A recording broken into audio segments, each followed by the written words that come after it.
Leo nataka kuendelea kuhusiana na nchi ya ahadi. The land that the Israelites were promised. Nchi ambayo wana wa Israeli waliahidiwa. When they were in the land of captivity, walipokuwa katika mateka, the Lord promised them Bwana aliwaahidi that He will bring them out kwamba atawatoa from the land of captivity katika nchi ya mateka to the promised land. kwa nchi ambayo aliwaahidi. The land with milk and honey. Nchi iliyojaa asali na maziwa. Yes, the Lord in the book of Exodus 3:7. Bwana katika kitabu cha Kutoka 3:7 saw the way the children of Israel suffered. aliona namna ambavyo watu wa Israeli waliteseka. And as we read, Na tunaposoma, the Lord said, Bwana akasema, I have indeed seen the misery of my people in Egypt. kwa hakika nimeona mateso ya watu wangu katika Misri. I have heard them cry Nimesikia kilio chao out because of their slave drivers. kwa sababu ya wasimamizi wao. And I am concerned about their suffering. Nami naguswa na mateso yao. The Lord saw their suffering. Bwana aliona mateso yao And He got so concerned na aliguswa sana because of how they suffered. kwa sababu ya jinsi ambavyo waliteseka. And He wanted to rescue them. Naye alitaka kuwaokoa. Verses 8. Mstari wa 8. So I have come down to rescue them from the hand of the Egyptians and to bring them out of that land into a good and spacious land, a land flowing with milk and honey. Mstari wa 8. Basi nimeshuka niwaokoe kutoka mikononi mwa Misri, niwatoe na kuwapandisha kutoka katika nchi hiyo, niwapeleke katika nchi nzuri na kubwa, nchi itiririkayo maziwa na asali. The Lord saw the suffering the Israelites were going through. Bwana aliona mateso ambayo wana wa Israeli walikuwa wanapitia. And He said, I have seen. Na akasema nimeona. He wants to rescue them. Anataka kuwaokoa. To take them from the land of bondage. Kuwatoa kutoka kwa nchi ya mateso. The land of misery. Nchi ya mateso. To the promised land. Kwa nchi ya ahadi. The land He promises with milk and honey. Nchi ambayo ameahidi kwamba inatiririka maziwa na asali. That was the land that the Israelites were promised. Hiyo ni nchi ambayo wana wa Israeli waliahidiwa. So many of them did not reach that land. Ingawa wengi wao hawakufika katika nchi hiyo. It is only a few ni wachache tu who are able to reach the land that the Lord promised. ambao waliweza kufika katika nchi ambayo Bwana aliahidi. Why did they reach that land? Ni kwa nini hawakufika katika nchi hiyo? They missed their time of visitation. Walikosa muda wao, wakati wao wa mtembeleo. When the Lord visited them, Wakati ambapo Bwana aliwatembelea, they missed their hour of visitation. walipoteza nafasi yao ya mtembeleo. The land that they were, that is Egypt, nchi ambayo walikuwa, ambayo ilikuwa Misri, they really suffered. waliteseka sana. They were doing hard labor. Walikuwa wanafanya kazi sana. But the Lord wanted to remove them to the land that He promised them. Lakini Bwana alitaka kuwatoa, kuwapeleka katika nchi ambayo aliwaahidi. The Lord God is bringing you to a good land. Bwana anakuleta katika nchi nzuri With deep springs. Ambayo inayo chemichemi ya maji. Olive oil. Miti, mafuta ya mizeituni. Honey bread will not be scarce. Ambayo asali na mkate haitakuwa inapungua. Deuteronomy 8:7-9. Kitabu cha Kumbukumbu la Torati 7:8-9. Deuteronomy 8. Kumbukumbu la Torati 8:7-9 hadi 9. The Lord is still speaking about the promised land. Bwana bado ananena kuhusiana na nchi ya ahadi. He promised the children of Israel. Ambayo aliwaahidi watoto wa Israeli. And this land is bringing them to. Kwamba nchi ambayo anawaleta is a good land. Ni nchi nzuri. A land with brooks. Nchi yenye vijito. Streams. Mabwawa ya maji. And deep springs gushing out into the valleys. na chemichemi zinazotiririka mabondeni. This land was so productive. Nchi hii ilikuwa ya kupendeza sana, ilikuwa Productive, ilikuwa na rutuba nyingi, sio kama Egypt ambao walikuwa wanafanya irrigation. Samahani, nchi yenye rutuba sana, si kama Misri. Ilikuwa na maji nyingi ya kutosha. It was productive. Ilikuwa yenye rutuba, Na chochote wangehitaji katika nchi hiyo wangeipata. They could lack nothing. hawangekosa chochote. Verses 10. Mstari wa 10, When you have eaten and are satisfied, praise the Lord your God for the good land he has given you. wakati mtakapokwisha kula na kushiba, msifuni Bwana Mungu wenu kwa ajili ya nchi nzuri aliyowapa. After you have eaten, Baada ya kula you are satisfied, na kushiba, do not forget to thank God. msisahau kumshukuru Mungu. But what did the Israelites do? Lakini wana wa Israeli walifanya nini? They forgot their God. Walimsahau Mungu wao. They missed their hour of visitation. Walikosa wakati wao wa mtembeleo. Je, sisi tunajua muda wetu wa utembeleo? Have we missed our hour of visitation? Je, tumekosa saa yetu ya mtembeleo?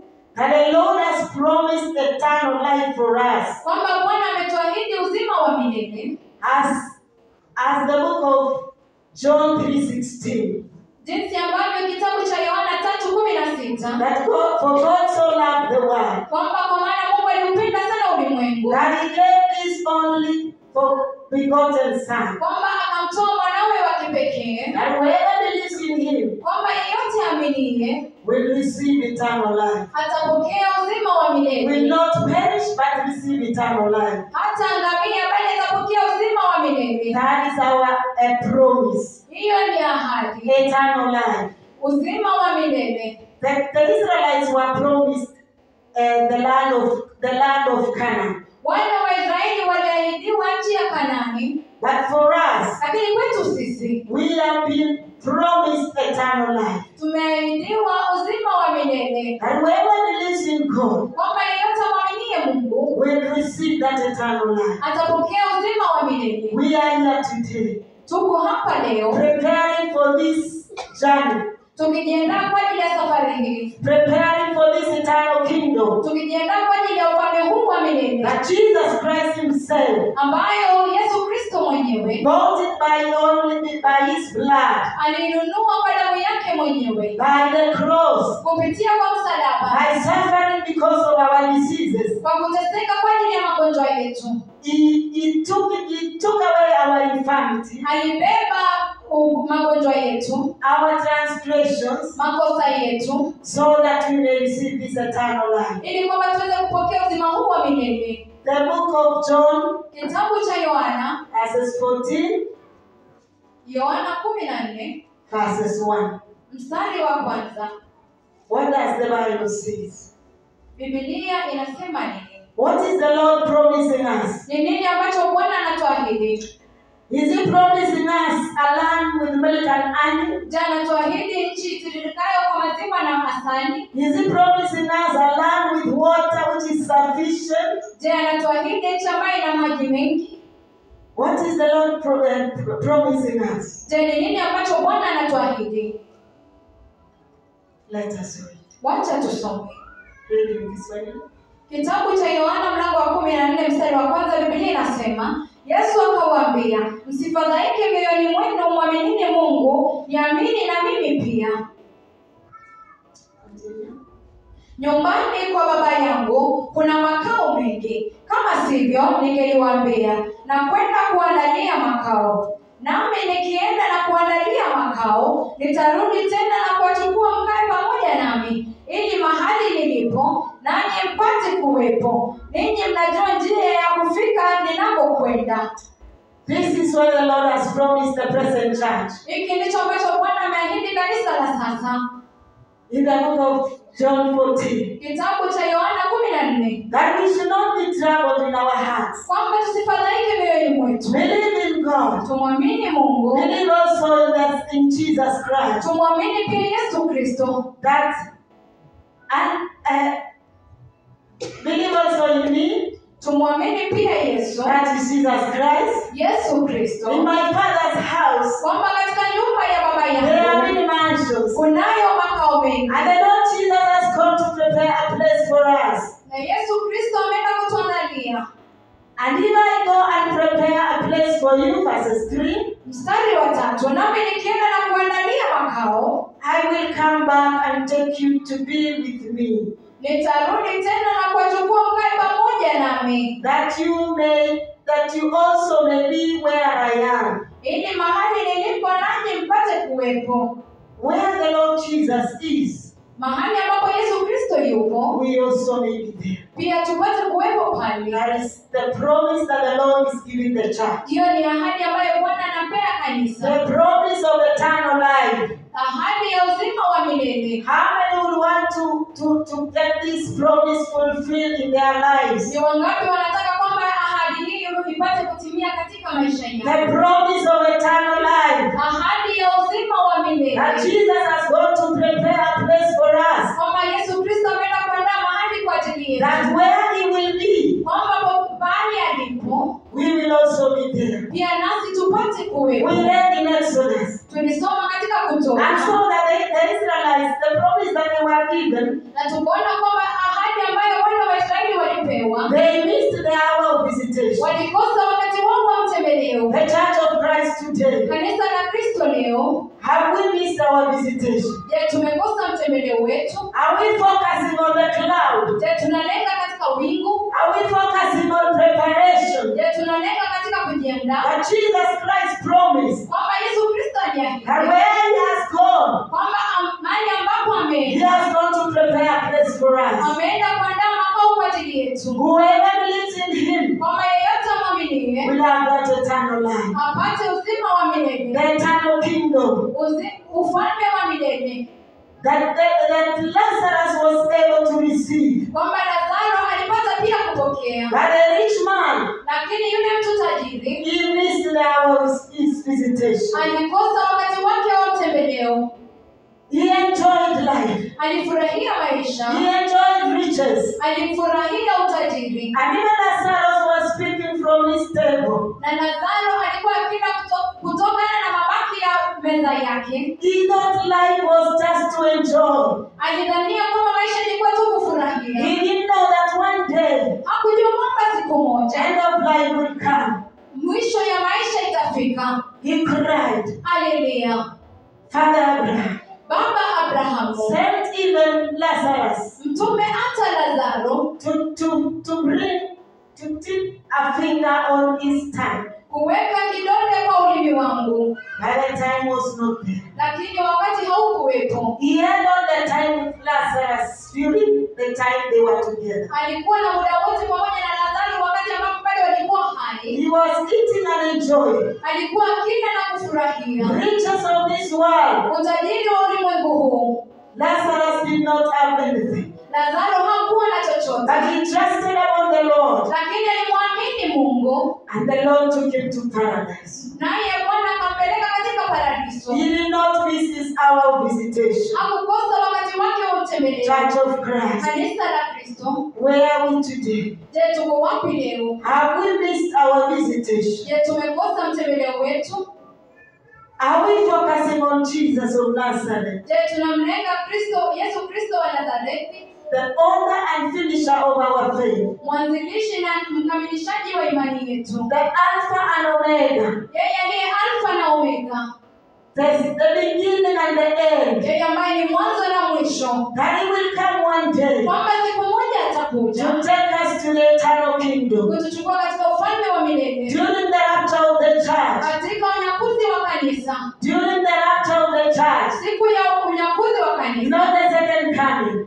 Si kuja kwa pili. There is the rapture of the church. Kunayo unyakuzi wa kanisa and the second coming. na kuna kuja kwa pili. Let us go in the rapture of the church. Wacha tuingia katika unyakuzi wa kanisa. The second coming Kuja kwa pili is when the Lord Jesus Christ will stay on Mount Olives. ni wakati ambapo Yesu Kristo atakanyaga katika mlima wa Mzeituni And every eye will see. na kila jicho litamuona, But the righteous will not be there. lakini wenye haki hawatakuwepo. The righteous will have been taken in the rapture. Wenye haki watakuwa wamechukuliwa katika unyakuzi. That is why in the book of Acts chapter 1:11, Ndiposa katika kitabu cha Matendo ya Mitume 1:11 as we read there, tunaposoma hapo, the church was being told kanisa lilikuwa linaambiwa that this Jesus, you are seeing him up kwamba huyu Yesu unayemwona akipanda from in the clouds, katika mawingu will come back. atarudi, Every eye will see. kila jicho litamuona. But that is the second coming. Lakini hapo ni kuja kwa pili. Let us go in the rapture of the church. Wacha tuingie katika unyakuzi wa kanisa. Verses 1 to 11. Mstari wa kwanza hadi 11.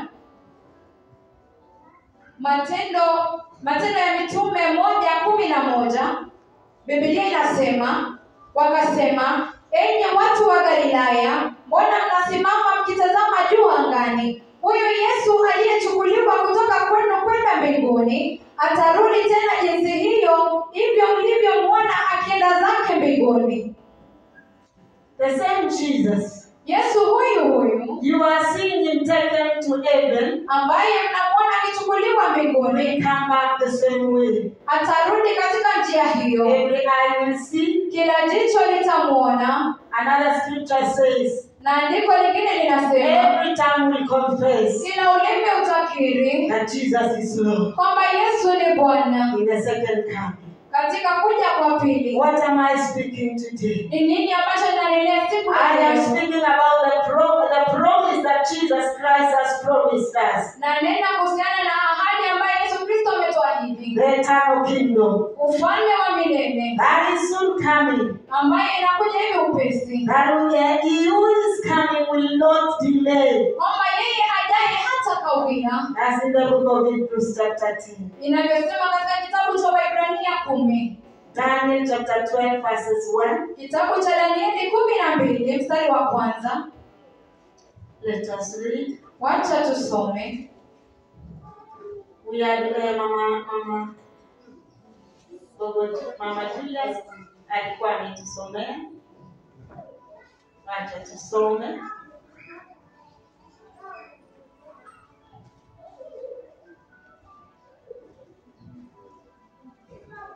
Daniel chapter 12, 1 to I think to 3 there.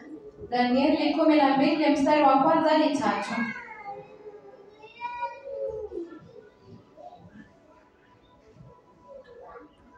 Are we there?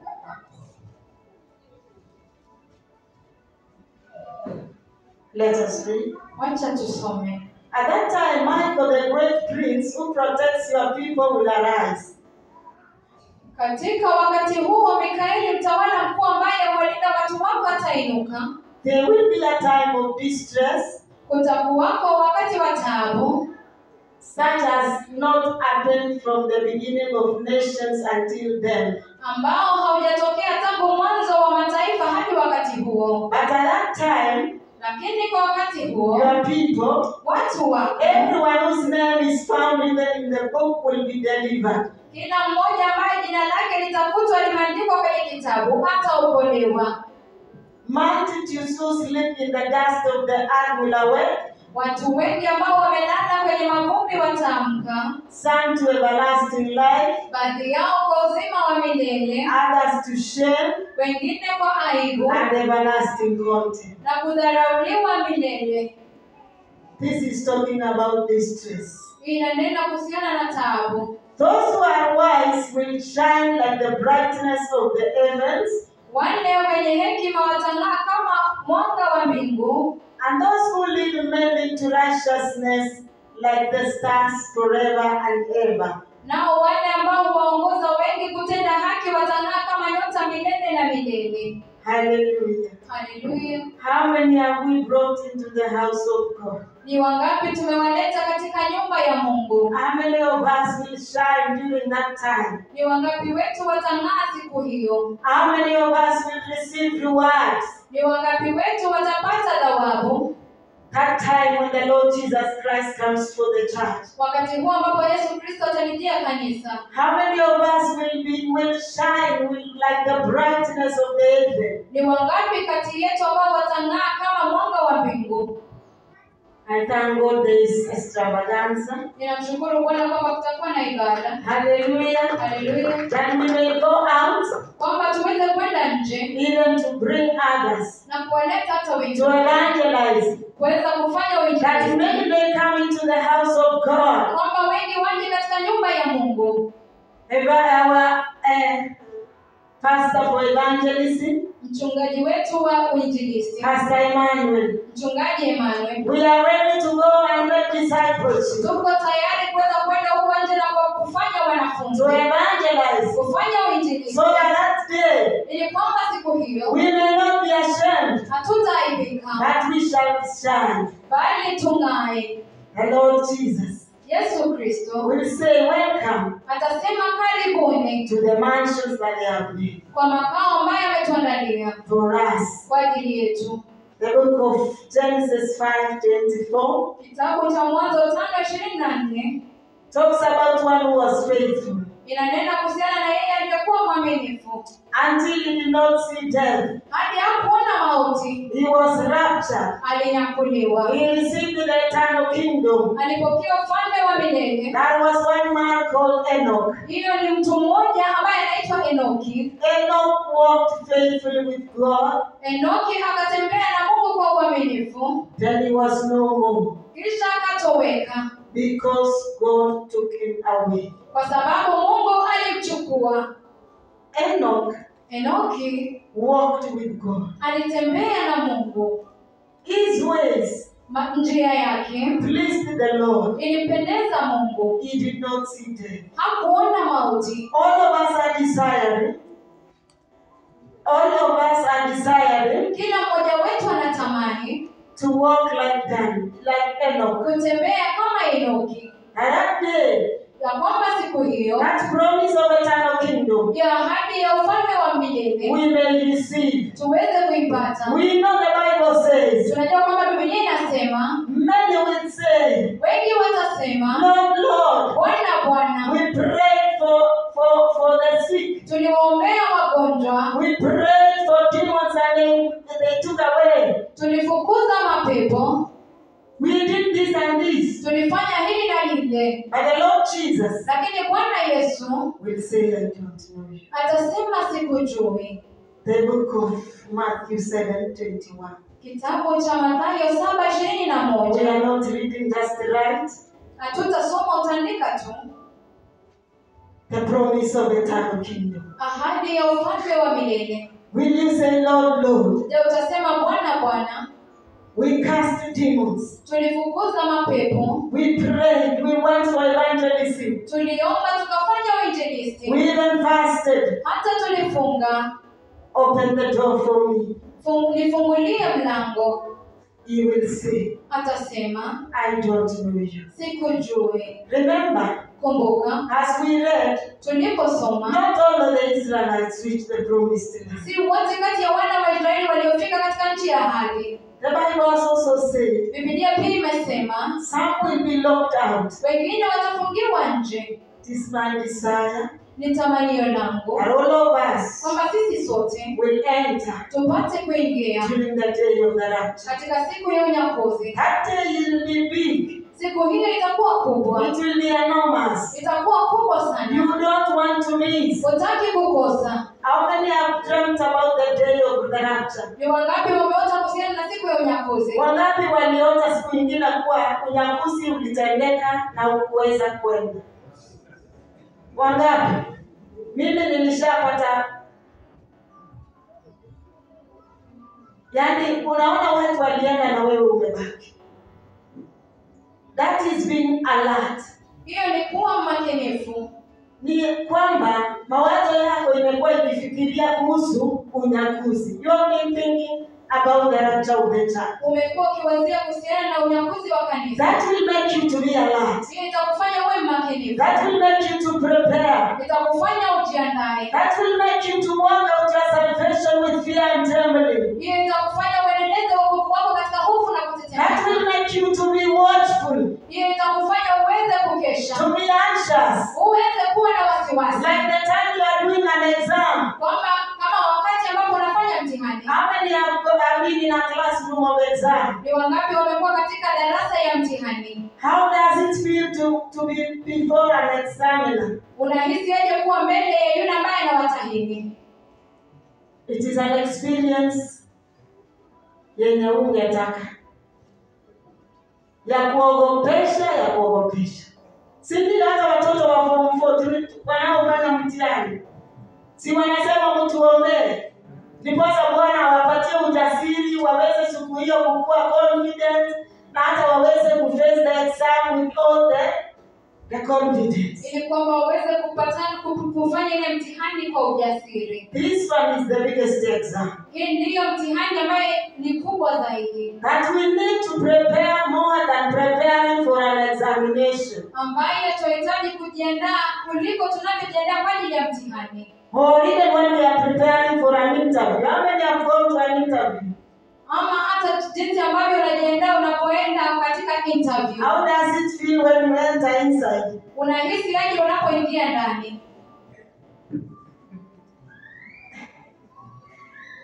Sio rahisi. Lakini Bwana wetu ni mjasiri, anatupatia ujasiri wa kuingia and we become what? Successful even after the exam or even after the interview. Hallelujah. Ni Mungu atupaye ujasiri na hata tunaweza kufaulu katika mtihani ama interview. Si tumepata ushuhuda ya wale watu wamepata kazi baada ya kwenda interview, wamepita mtihani. Hallelujah. So we are not saying tuogope. We are just saying this exam is big. Tunasema kwamba huu mtihani ni mkubwa. We need to prepare. Tunahitaji kujiandaa. We need to watch. Tunahitaji kukesha. We need to have all what it takes kukesha na kuomba kila masiku. Ili so that this day will not get us unawares. Tunahitaji kujiandaa ili kwamba siku hizi tupate kama hatujajiandaa. And for us, na kwetu, according to the book of Malachi 3:1, kulingana na kitabu cha Malaki 3:1, a messenger has been sent to us. Mjumbe ametumwa kwetu. That before that day, kwamba kabla ya hiyo siku, he has come to prepare the church. Amekuja kuliandaa kanisa. The two mightiest prophets of God. Manabii wakuu zaidi wa Mungu. I will send my messenger who will prepare the way before me. Then suddenly the Lord who you are seeking will come to his temple. The messenger of the covenant whom you desire will come, says the Lord. Kitabu cha Malaki 3:1, Biblia inasema, angalieni nitamtuma mjumbe wangu atakayeiandaa njia mbele yangu. Ndipo ghafla Bwana mnayemtafuta atakuja hekaluni mwake, mjumbe wa agano ambaye mnamwonea shauku atakuja, asema Bwana mwenye nguvu zote. Ours is only to listen. Yetu ni kusikiliza tu. Blessed is he who listens. Amebarikiwa yeye anayesikiliza and acts. Na kufanya na kuitendea kazi. Blessed is he. Amebarikiwa yeye who hears the word of God. Anayesikia neno la Mungu. And does what the word says. Na kufanya lile ambalo neno la Bwana linasema. James chapter 1. Kitabu cha Yakobo 1:22. Many a times we are like somebody who looks, ambao tunajiangalia katika kioo. Ukijiangalia, mwenye alijiangalia kwa kioo asubuhi, bado unakumbuka ulikuwa aje? Si ulishasahau? Biblia inasema mwenye kusikia na kutotenda ni kama tu kujiangalia na umeacha, umetoka, umeshasahau. Acha tusome. Isn't that? Oh, do not merely listen to the word and so deceive yourself. Do what it says. Basi iweni watendaji wa neno, wala msiwe wasikiaji tu, huku mkijidanganya nafsi zenu. Next.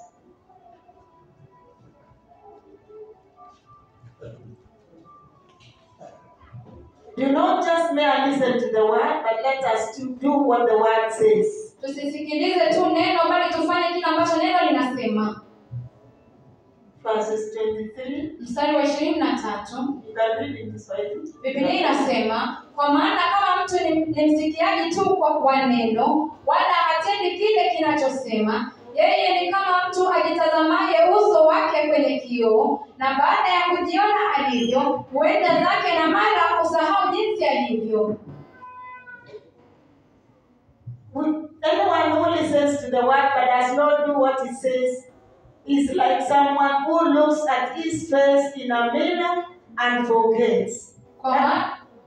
That is what the Lord is saying. Hicho ndicho ambacho Bwana anasema. But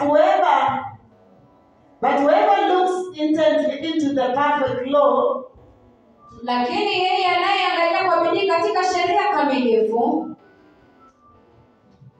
that gives freedom and continues in it, not forgetting what they have heard, but doing it, they will be blessed in what they do.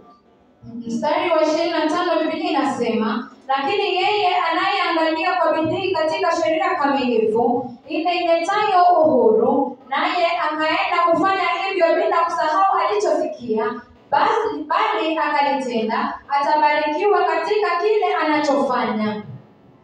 Blessed is you. Umebarikiwa wewe. Who hears the word of God. Unayesikia neno la Mungu. And that's what the Lord is saying. Na kufanya kile ambacho Bwana anasema. When he tells us we shun from sin, anapotuambia kwamba tuachane na dhambi, we flee from the devil, tutoroke kutoka kwa shetani, we flee from sexual immorality, tutoroke dhambi ya uasherati, we flee being proud, tutokane na kule ile kiburi, and we hear what the Lord is saying. na tusikie kile ambacho Bwana anasema. We shall be blessed. Tutabarikiwa. We will have done what the word of God is saying. Tutakuwa tumefanya kile ambacho neno la Bwana linasema. And we will reap what we have done. Na tutavuna kile ambacho tumetenda. When we do it in the right way. Tunapofanya kwa njia sawia. When we walk in righteousness. Tunapotembea katika uhaki. We shall reap. Tutavuna. We shall be like a man who has built the house on a rock. Tutakuwa kama mtu aliyejenga nyumba yake katika mwamba. When the rain or the storms come, wakati mawimbi au mvua inakuja, that foundation will not be shaken. Msingi huo hautatingizwa. Many a times our foundations have been shaken. Wakati mwingi msingi wetu umetikiswa. How have you stood? Je, umesimama jinsi gani? The shaking of our foundations are different. Kutingizwa kwa msingi wetu ni tofauti. Depending on your level. Kutegemea na kiwango chako. But what matters? Lakini kile kinachojalisha. At the end of that shaking. Baada ya kutingizwa huko. At the end of that shaking of that foundation. Baada ya kutingizwa kwa msingi. Did you stand firm? Je, ulisimama wima? Were you left still trusting upon God? Je, uliachwa kama bado unamtegemea Bwana? Or you kept murmuring? Au ulishinda umenung'unika? Dear brothers and sisters, dada zangu na ndugu zangu, let our foundation be strong. Wacha msingi wetu uwe thabiti. So that we may do what the word says. Ili kwamba tufanye kile ambacho neno linasema. So that we may walk as the way the word of God. Ili kwamba tutembee jinsi ambavyo neno la Bwana linasema. Hallelujah. Hallelujah. I'm almost winding up now. Niko karibu kutamatisha. The book of Revelation chapter 3, 14 to 17. Kitabu cha Ufunuo 3 mstari wa 13 hadi 17. This is the church of Laodicea. Hili ni kanisa la Laodicea. This church, kanisa hili, the Lord was not happy about this church. Bwana hakufurahia kanisa hili. Because of the way they walked. Kwa sababu ya jinsi walivyotembea. The way, the things they did. Mambo ambayo waliyafanya. It never pleased the Lord. Haikumfurahisha Bwana. It is not like the church of Philadelphia. sio kama kanisa la Philadelphia. This church Kanisa hili was a lukewarm church. lilikuwa kanisa vuguvugu. This is the church Hili ndilo kanisa that had the word of God, ambalo lilisikia neno la Mungu, and they did not do what the word is saying. lakini hawakufanya kile ambacho neno la Bwana linasema. They did not walk in the way of God. Hawakutembea katika njia ya Mungu. This church, Hili kanisa they just looked at their faces in the mirror walitazama tu nyuso zao katika kioo and they forgot. na wakasahau. The church of Laodicea. Kanisa la Laodikia. To the angel of the church in Laodicea, Kwa malaika wa kanisa lililoko Laodikia, write, these are the words of the Amen, the faithful and true witness, the ruler of God's creation. kwa malaika wa kanisa lililoko Laodikia andika, haya ndiyo maneno yake yeye aliye Amen, shahidi mwaminifu na wa kweli, mtawala wa uumbaji wote wa Mungu. I know your deeds, Ninayajua matendo yako, that you are neither cold nor hot. ya kwamba wewe si baridi wala si moto. I wish you were either one or the other. Afadhali ungelikuwa baridi au moto. Because there is no, hakuna katikati, either ukue moto ama ukue baridi. So because you are lukewarm, Hivyo kwa kuwa uvuguvugu, neither hot nor cold, kwamba wewe si baridi wala si moto, I am about to spit you out of my mouth. nitakutapika utoke kinywani mwangu.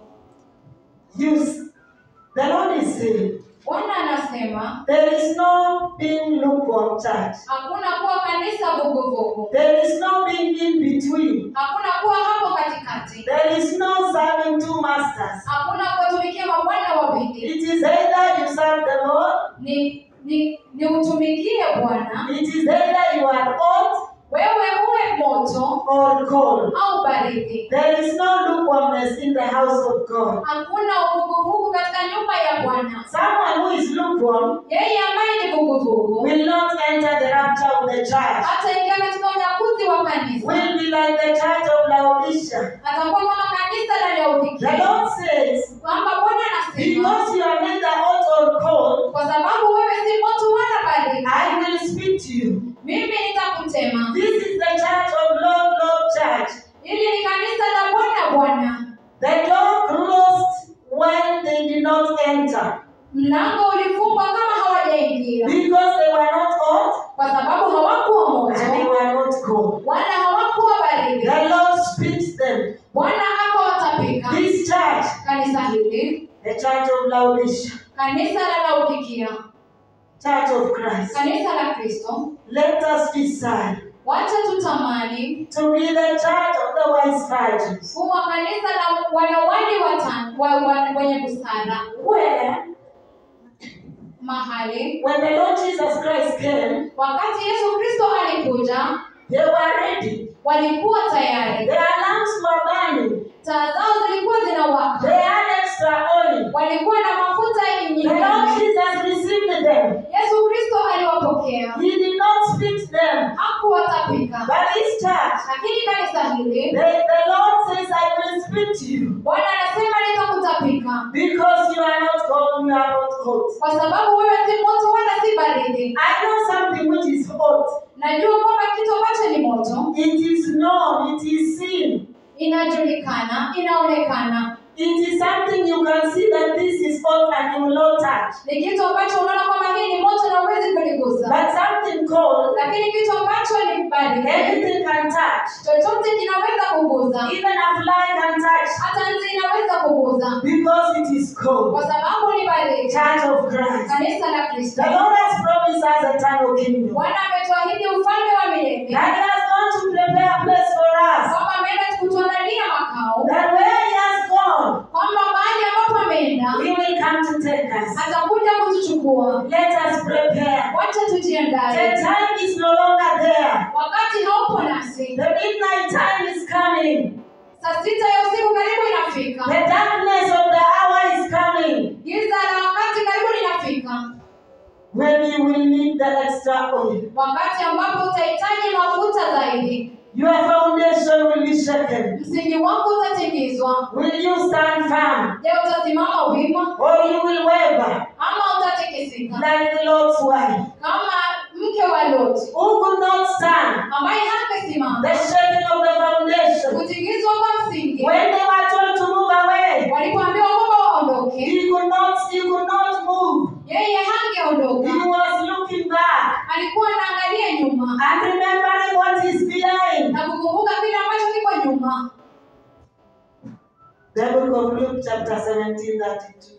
Kitabu cha Luka 17:32. As we wind up now, Tunapomalizia sasa, remember Lot's wife. kumbuka mke wa Loti. Remember Lot's wife. Kumbuka mke wa Loti. He could not stand the shaking of the foundation. Hangeweza kustahimili kutingizwa kwa msingi. He was left. Aliachwa. He became the Lord Church. Akafanyika kuwa kanisa la Bwana Bwana. Where are you today? Wewe uko wapi leo? The Lord is speaking to us. Bwana anatunenea That if our foundation has been shaken, kwamba ikiwa msingi wetu umetingizwa, are we able to stand? je, tunaweza If kustahimili? sickness comes, Ikiwa magonjwa are you yatakuja, able to trust upon the Lord? je, unaweza kumtegemea Bwana? Are you able to pray? Je, unaweza kuomba Or even ask for prayers? ama hata kuitisha maombi?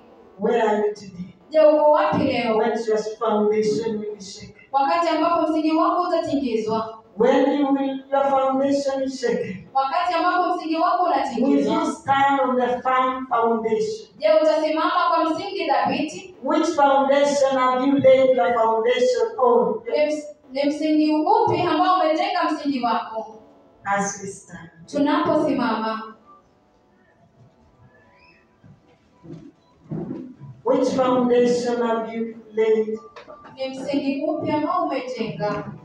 The last scripture, Hebrews 20:26, just as we stand. Andiko la mwisho, Waibrania 10:26. 10:26 ya kwamba tutaendelea kutenda dhambi na hali tumejua ukweli. Tukiendelea kwa hiyo dhambi, hakuna dhabihu tena ambayo itapatikana kwa pendo wa Bwana. Soma kwa Kiswahili. Kitabu cha Waibrania 10:26, Biblia inasema, kama tukiendelea kutenda dhambi kwa makusudi baada ya kupokea ufahamu wa ile kweli, haibaki tena dhabihu kwa ajili ya dhambi. Like the church of Laodicea, Kama kanisa la Laodikia, they continued sinning waliendelea kutenda dhambi even after receiving the knowledge. hata baada ya kupokea ufahamu, And that is why they never became hot or cold. na ndiposa hawakuwa baridi wala moto. They were lukewarm church. Walikuwa kanisa They bubu, deliberately kept on sinning walitenda dhambi kimakusudi even after knowing the truth. hata baada ya kuijua kweli. There is no sacrifice again for any sin. Haibaki tena dhabihu nyingine kwa ajili ya dhambi. Beloved of the Lord, Wapendwa wa Bwana, Jesus Christ Yesu Kristo went to the cross alienda msalabani once and for all. mara moja ya mwisho. If we continue sinning deliberately, Na ikiwa basi tutaendelea kutenda dhambi kimakusudi, if I continue sinning deliberately, ikiwa nitaendelea kutenda dhambi kimakusudi, the Lord Jesus will spit us. Yesu Kristo atatutapika And he will say, I don't know you. na atasema si wajui. That time there will be no excuse, Wakati huo hakutakuwa na sababu, because the rapture will have happened. kwa sababu unyakuzi utakuwa It umetendeka, will be too late. itakuwa imechelewa. If there is anything you know Ikiwa kuna jambo unalojua, that you have been making a vow, we want to pray now.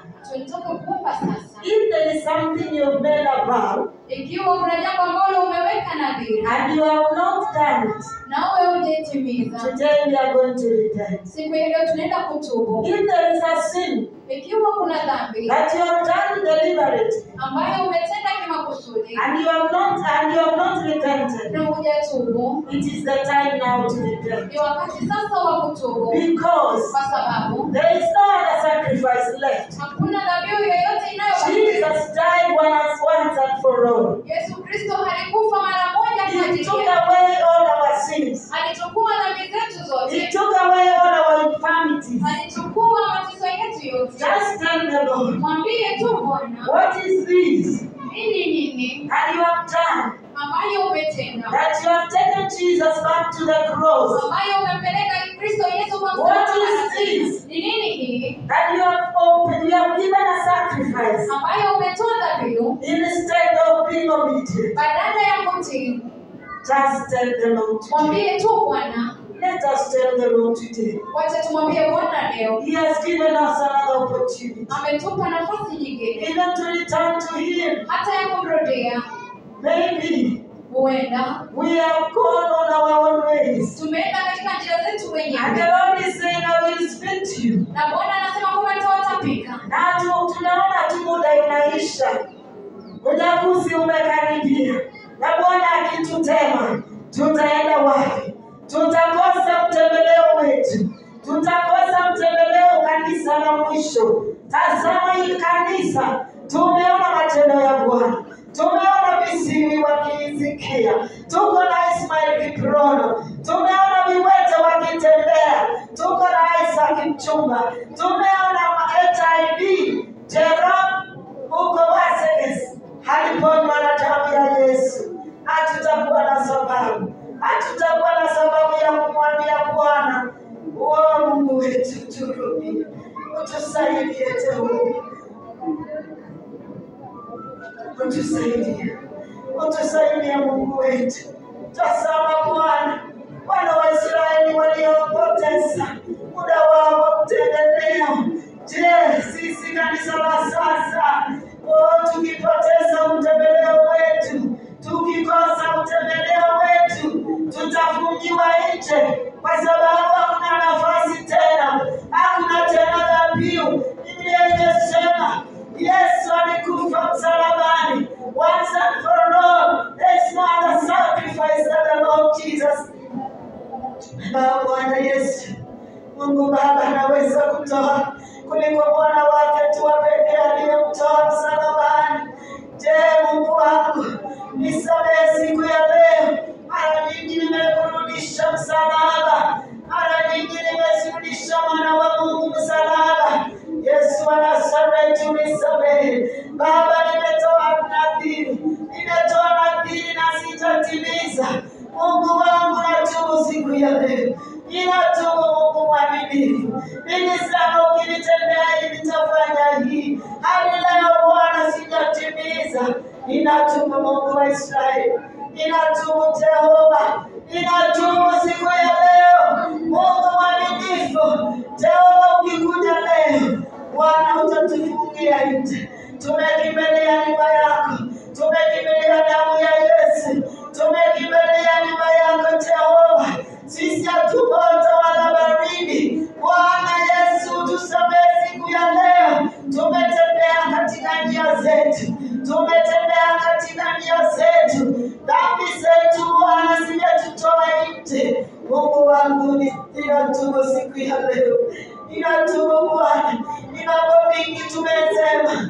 Ni mambo mingi Jehova tumetenda hata kwa siri. Jehova, jina tukisema wewe leo hutuoni, lakini wewe unatuona hata kwa siri. Mungu wangu Jehova, jina ninatubu siku ya leo. Ninatubu kwa niaba ya ukuhani. Ninatubu kwa niaba ya kanisa. Ninatubu kwa niaba ya familia yangu. Ninatubu kwa niaba ya wajane. Ninatubu kwa niaba ya wamama. Jehova, ninatubu kwa sababu ya vijana. Ninatubu kwa sababu ya wamama wazee.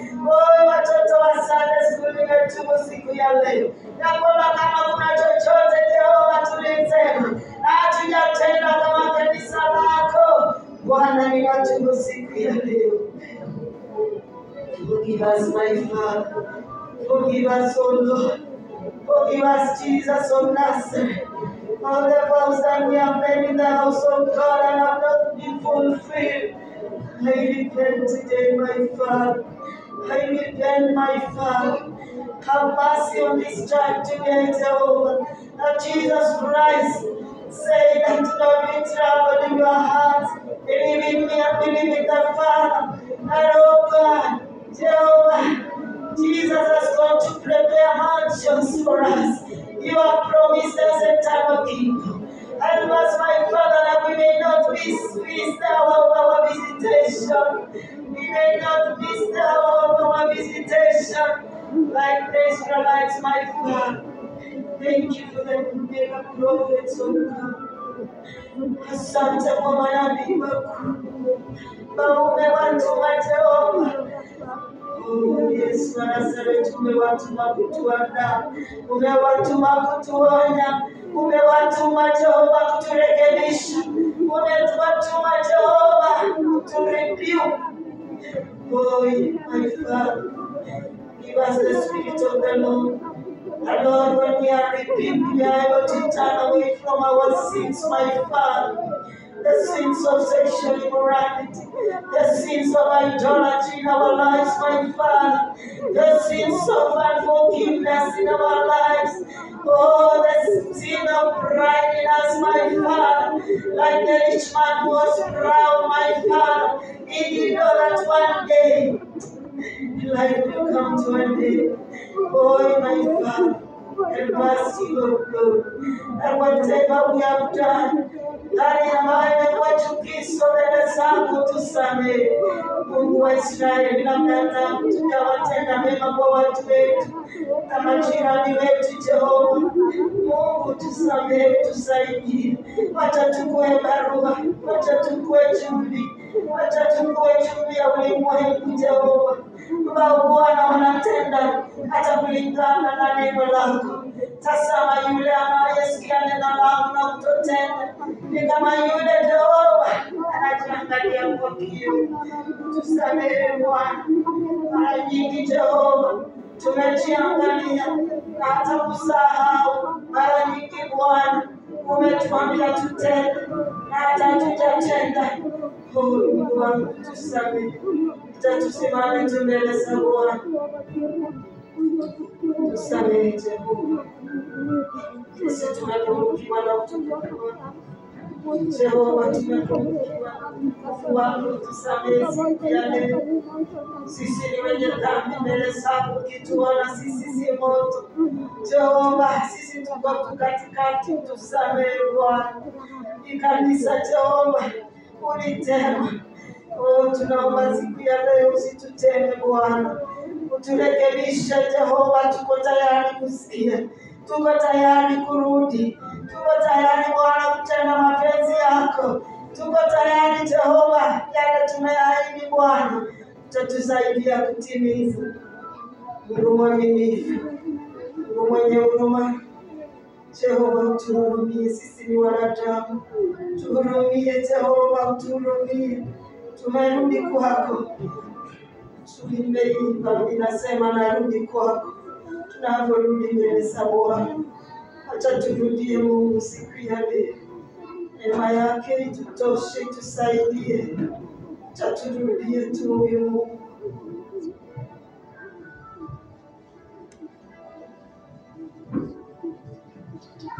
Narudi kwako Yesu siku ya leo. Narudi Jehova, unipokee. Narudi kama mwana mpotevu alienda kumaliza mali yake yote. Na Bwana, Jehova, tunarudi kwako Jehova. Tunarudi siku ya leo.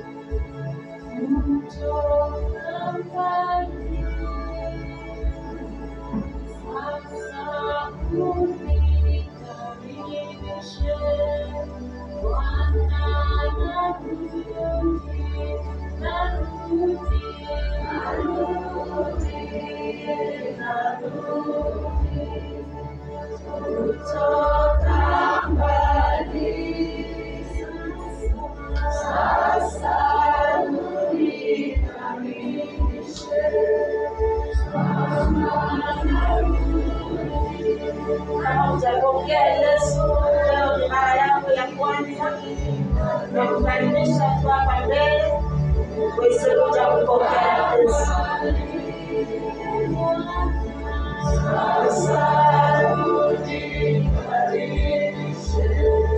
Kama kuna mmoja anasema tunarudi kwa Yesu siku ya leo, karibu tu hapa mbele. Kama utapokea Yesu mara yako ya kwanza,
Acha tukimbia Yesu pamoja na dada wetu aliyeka mbele, tukiinua mikono yetu juu. Sema Bwana Yesu mkuu, Bwana Yesu mkuu, adhuhuri ya leo, nimetambua kuwa mimi ni mwenye dhambi. Nimerudi kwako, nimetubu, nimeokoka. Bwana unisamehe dhambi zangu zote. Unitakase kwa damu ya Yesu. Unijaze Roho Mtakatifu. Siku ya unyakuzi unikumbuke. Maana nimeomba na nimeokoka. Katika jina la Yesu nimeomba duniani.